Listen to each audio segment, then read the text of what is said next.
अच्छा माता जी बताइए, 16 श्रृंगार क्यों किए जाते हैं? पति की लंबी आयु के लिए। तो यदि जो 16 श्रृंगार करती है उसके पति को तो मरना ही नहीं चाहिए। फिर पति से 16 श्रृंगार का विशेष कोई लेना देना नहीं होता। 16 श्रृंगार हमारी सनातन की पद्धति में स्त्रियों के लिए बनाए गए। क्यों बनाए गए इसका मैं रहस्य आपको बताता हूं। ऊपर से शुरू करें। सबसे पहले बीच मांग में क्या भरा जाता है? सिंदूर। ये क्यों भरा जाता है सिंदूर? पति की लंबी आयु के लिए नहीं। सुनिए जरा, जो ये हमारा चित्र होता है ना, कई माता यहाँ लगाती हैं, यहाँ वो गलत है। फैशन के दौर में गारंटी की इच्छा ना करें। अब पति बचे या ना बचे, हमारा तो फैशन होना चाहिए। तो यहाँ से और यहाँ तक सिंदूर भरा जाता है। सिंदूर ही क्यों भरा जाता है इसके पीछे भी कारण है।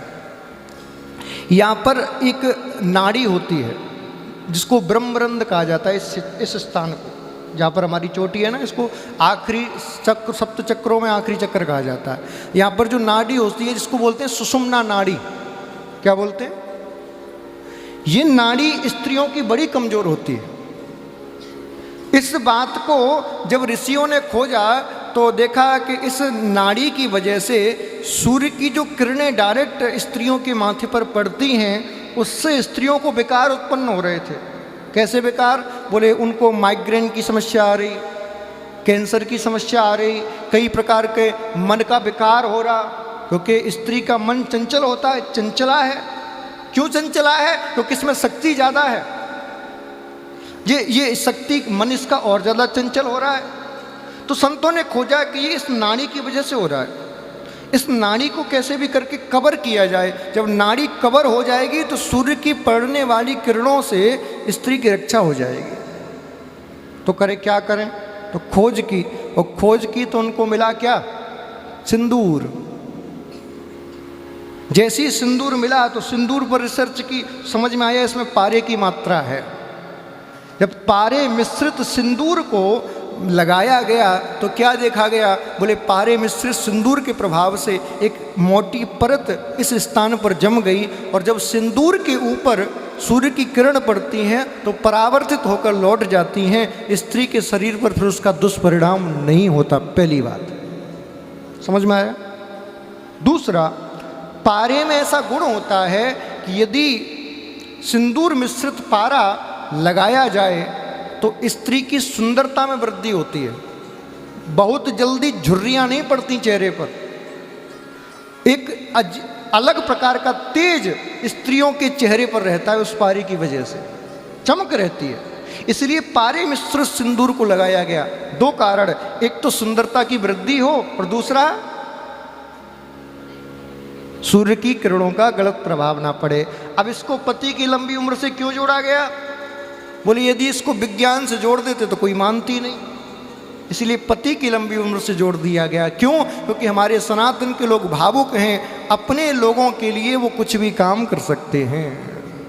मैं आपसे संजय भैया कह दूं कि फलाना काम करो, आप कहोगे महाराज जी मैं नहीं कर रहा। और मैं आपसे कह दूं कि इस खम्भे पर रोज धागा बांधो, इससे आपकी बेटी की उन्नति होगी। संबंध बीच में जोड़ दिया तो अब बिना नागा के बांधोगे, अपने लिए नहीं बेटे के लिए। क्यों? क्योंकि सनातन में लोग अपनी चिंता नहीं करते लेकिन अपनी संबंधियों के लिए कुछ भी कर जाते हैं। इसीलिए पति से इसको जोड़ा गया, पहली बात। दूसरा तर्क यह है कि जब स्त्री की सुंदरता बनी रहेगी, स्त्री का मुख कमल प्रसन्न रहेगा, तो पति की तो आयु वैसे ही बढ़ जाएगी। पति तो वैसे ही प्रसन्न रहेगा कि मेरी पत्नी प्रसन्न है तो मैं भी प्रसन्न हूँ। है हाँ जी कि ना जी? समझ में आया सिंदूर क्यों लगाते हैं? मुझे तो दिख ही नहीं रहा कोई कितना कहाँ से लगाया करो, यहाँ से यहाँ तक। हाँ आजकल तो संजय भैया बड़ा फैशन है महाराज। काली साड़ी के संग काला, हरी के संग हरा, पीली के संग पीला, ऐसा सिंदूर लगाते, फैशन हो गया है।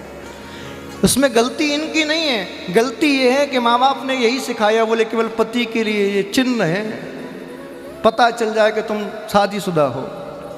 अच्छा स्त्रियों का तो पता चल भी जाता है, मांग में सिंदूर हो, गले में मंगलसूत्र हो, शादीशुदा है। आदमी का पता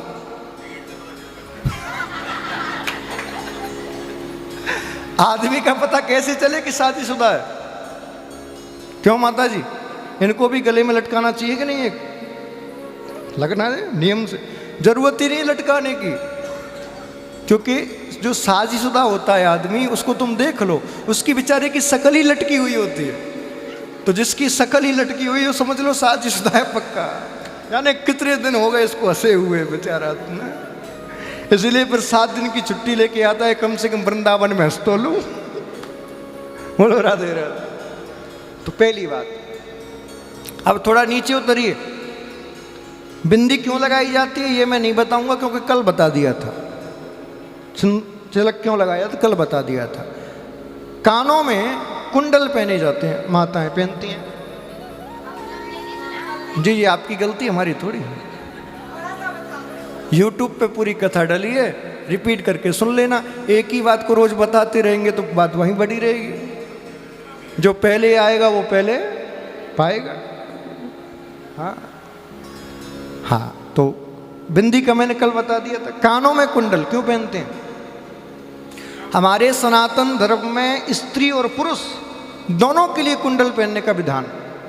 मैंने मनुस्मृति में यहाँ तक पढ़ा है कि जो व्यक्ति कानों में कुंडल नहीं पहनता, जिसके कानों कान छेदन संस्कार नहीं हुआ है, उसको अपने पिता को अग्निदान देने का अधिकार नहीं है, दाह संस्कार करने का अधिकार नहीं है उसको। जो व्यक्ति कुंडल धारण नहीं करता, जिसका कर्ण छेदन संस्कार नहीं हुआ है, उसके हाथ से दिए गए पिंड उसके पितृ स्वीकार नहीं करते। मनुस्मृति में उठा के पढ़ लेना, मैंने पढ़ा है, वो मैंने आपको बता दिया। अब इसके पीछे का कारण क्या है मैं आपको वो बताता हूं। सरकारी स्कूलों में कौन कौन पढ़ा है? हम भी पढ़े, आप नहीं पढ़े? हाँ, बड़े बाप की औलाद, हम बेचारे गरीब मास्टर की औलाद। सरकारी स्कूल में जो पढ़ा होगा, आपने देखा होगा जब कोई काम करके नहीं ले जाओ तो कान बैठते थे, खींचते थे। आपके खींचे भाभी जी ने? नहीं खींचे। कान खींचते थे। क्यों खींचते थे भैया? कान से क्या दुश्मनी है तुम्हारी? क्योंकि वो टीचर जानते थे कान के पास में मस्तिष्क की नस होती है, कान के पास में, और ये कान में एक्यूप्रेशर पॉइंट्स होते हैं हमारे। तो जब कान को दबाया जाता है तो मस्तिष्क की नस दब जाती है, और जब नस दबती है तो रक्त का संचार मस्तिष्क में अच्छे से होता है। जब रक्त का संचार होगा तो बुद्धि का विकास हो जाएगा। इसीलिए कान ऐंठा जाता था, और इस बात को हमारे ऋषियों ने हजारों वर्ष पहले खोज लिया। इसीलिए कहा, बोले कानों में बड़े बड़े कुंडल पहनो। उससे क्या होगा? जब बड़े बड़े कुंडल पहनोगे तो चलते में कुंडल हलेंगे, और कुंडल हलेंगे तो कान की नस पर दबाव पड़ेगा, और जब कान की नस पर दबाव पड़ेगा तो तुम्हारी बुद्धि का विस्तार होगा। इसीलिए कानों में क्या पहने जाते हैं? अब पहनने में आती है शर्म।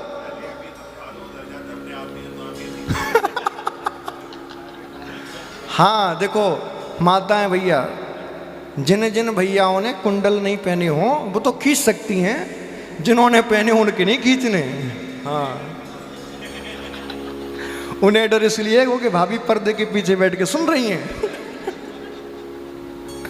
बंधु, तो समझ में आ गया कुंडल क्यों पहनते हैं? अब थोड़ा सा मैं मुख्य चीज बता रहा हूं, क्योंकि पूरा 16 बताऊंगा तो 2-3 घंटे लग जाएंगे। मंगलसूत्र, मंगलसूत्र क्यों पहना जाता है? हमारा सुहाग की निशानी है? नहीं। आपने देखा होगा, चाहे कोई भी परंपरा हो, चाहे कोई सा भी क्षेत्र हो, मंगलसूत्र हमेशा सोने का ही होता है। चाहे वो इतना ही बड़ा क्यों ना हो, लेकिन सोने का ही होगा। अब आजकल तो लोग कुछ भी बना रहे हैं। सोने का ही मंगलसूत्र क्यों पहना जाता है? आपने पुराने फोटो इत्यादि में देखा होगा, पहले आदमी और औरत दोनों सोने के आभूषण पहनते थे। आप भगवान की फोटोओं को देखिए, कितने सोने के आभूषण थाड़े रखते हैं। पुराने राजाओं की फोटोओं को देखो, सोने के कितने हार पहने रखते हैं। और मंगलसूत्र की एक खासियत है, मंगलसूत्र कितना लंबा होता है। कई मैंने माताओं को देखा यहाँ तक लटका लेती है महाराज फैशन में। मंगलसूत्र इतना लंबा होना चाहिए कि वो आपके हृदय तक पहुँचे, हृदय तक। क्यों? क्योंकि सोने में ऐसे गुण होते हैं, यदि सोना हृदय के संपर्क में रहेगा तो आपको हार्ट अटैक की संभावनाएं बहुत कम हो जाएंगी। किसकी? हार्ट अटैक की। सोना उस दिल की धड़कन को कंट्रोल करता रहता है, वो दिल की नसों को ब्लॉक नहीं होने देता, उसमें इस प्रकार के गुण हैं। इसीलिए सोना पहनने के लिए कहा गया। इसीलिए हमारे समस्त पूर्वज सोना धारण करते, स्वर्ण धारण करते, स्वर्ण के आभूषण पहनते थे। इसीलिए हो सके तो स्त्री और पुरुष दोनों को सोना पहनना चाहिए।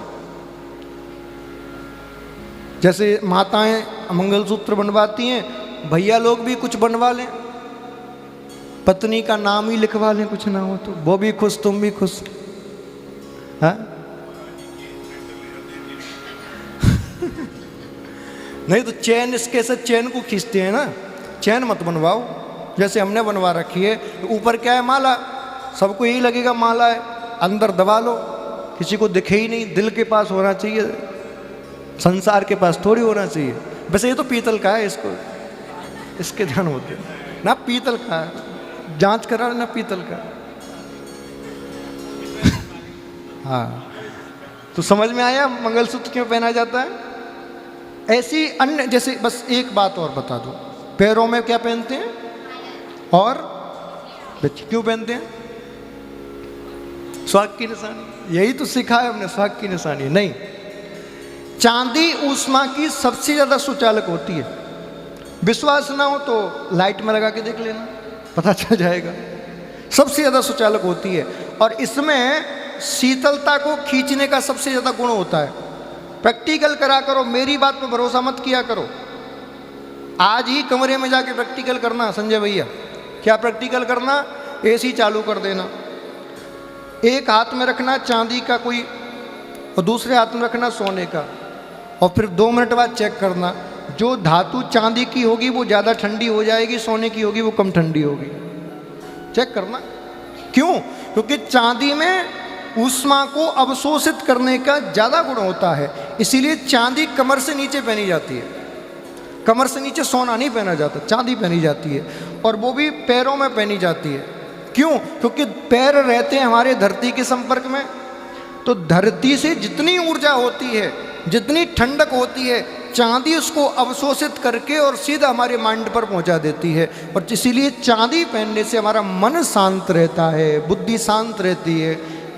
इसलिए आपने अपनी माता बहनों को पहले देखा होगा, पैरों से लेकर और इतने इतने मोटे मोटे चांदी के कड़े पहनती थी। देखा है? आजकल तो तोड़िया पहनने में शर्म आती है, हमारे पाजेब पहनने में शर्म आती है। स्त्री और पुरुष दोनों चांदी के कड़े पहनते थे। ठाकुर जी को तो पहना देंगे, हनुमान जी को पहना देंगे, खुद नहीं पहनेंगे। क्यों महाराज? हनुमान जी सुधर जाए हम ना सुधरें, ठाकुर जी सुधर जाए हम ना सुधरें। यही तो भाव है। दूसरों की जय से पहले खुद की जय करें।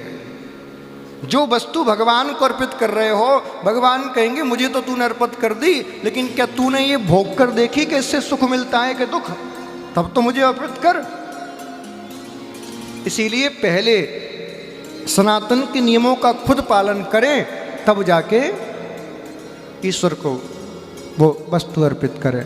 तो देखो, मैं भी तब बता रहा हूं जब मैंने अनुभव कर लिया, मैंने पैरों में पैर के देख लिया, इसलिए आपको बता रहा हूं कि हाँ, वास्तव में इससे ठंडक प्रदान होती है। ये आपके स्वास्थ्य के लिए लाभदायक है। आप देखिए, जब प्राचीन काल में स्त्रियां 16 श्रृंगार करती थीं, भैया लोग संपूर्ण सोना चांदी इत्यादि पहनते थे, तब बीमारियां कहाँ थीं? गांव में वैद्य होता था, नाड़ी देखता था, 2 जड़ी बूटी देता था, स्वस्थ। कहाँ थी बीमारियां? कहाँ थी कैंसर? कहाँ था हार्ट अटैक? कहाँ था हाई बीपी? कहाँ था लो बीपी? ये आज इतना सब क्यों बढ़ रहा है? क्योंकि धन तो हमने कमा लिया, लेकिन बुद्धि का विकास नहीं हुआ, इसलिए धन का सदुपयोग नहीं कर पा रहे। यदि तुम करोड़पति हो और फिर भी तुम महाराज 10,000 की उस चीनी मिट्टी की प्लेट में उसमें बस ब्रांड लिखा है इसलिए खा रहे हो, तो क्या मूर्खता है? ब्रांड के पीछे पड़ रहे हो। यदि भगवान ने धन दिया है, चांदी के बर्तनों में भोजन करो ना। आप स्वास्थ्य में लाभ देखिए। हमारे सनातन में या तो चांदी के बर्तनों में, कौन सी ऋतु में किस बर्तन में भोजन करना चाहिए ये तक लिखा है। गर्मी आ जाए चांदी के बर्तन में भोजन करो, सर्दी आ जाए तो कांसे के या तांबे के बर्तन में भोजन करो, लिखा है। लेकिन आप किस में करते हो? चीनी मिट्टी के में, प्लास्टिक के में। आजकल एक और चल गया थर्माकोल। थर्माकोल में तो तुम गर्म खाओगे तो वैसे ही कैंसर तो तुम्हें होनी है गारंटी से। प्लास्टिक में तुम गर्म खाओगे तो कैंसर बननी है, 1000% बननी है कैंसर की बीमारी। इसलिए मेरा निवेदन है, यदि आपके पास धन बढ़ रहा है तो थोड़ा सा आओ चलें सनातन की ओर।